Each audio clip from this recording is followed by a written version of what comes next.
देह सुखाची अनासक्ती म्हणजे वैराग्य.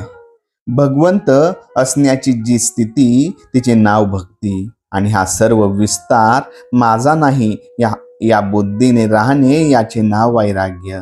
सर्व काही रामाचे आहे असे समजणे म्हणजे सर्वस्व रामास अर्पण करणे होय. परमार्थाच्या आड काय येते? धन, सूत, दारा वगैरे आड येत नाही, तर त्यांच्यावरचे ते ममत्व ते आड येते.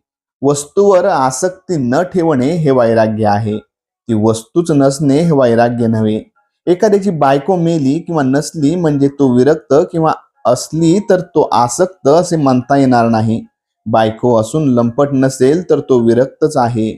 आहे त्या परमात्म्याने दिले आहे आणि ते त्याचे आहे असे मानून आनंदाने राहणे हे वैराग्य होय.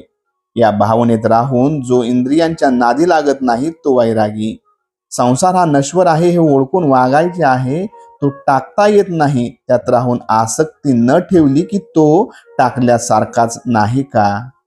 फळाची आशा न करता सत्कार्य करणे हे भक्तीचे लक्षण आहे.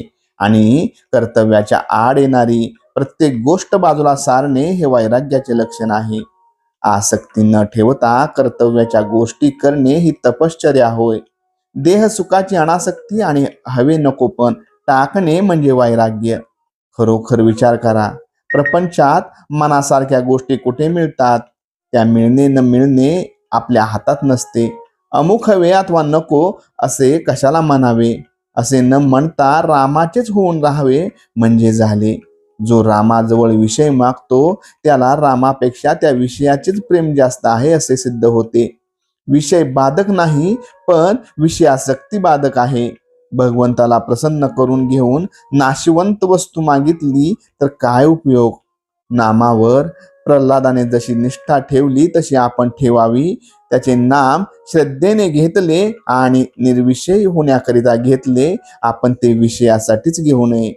जगातले सर्व लोक सुखासाठी प्रयत्न करीत आहेत. शास्त्रांचे पुष्कळ संशोधन होऊन इतकी सुधारणा झाली, त्यामुळे देहसुख पुष्कळ वाढले, पण मानव सुखी झाला नाही. आजारी माणसाला ताप जोपर्यंत निघत नाही तोपर्यंत त्याचा रोग बरा झाला नाही. त्याप्रमाणे मानव सुखी झाला नाही तोपर्यंत खरी सुधारणा झाली नाही असे समजावे. सध्या जगाला सुधारण्याचा आणि जगावर उपकार करण्याचा काल राहिलेला नाही.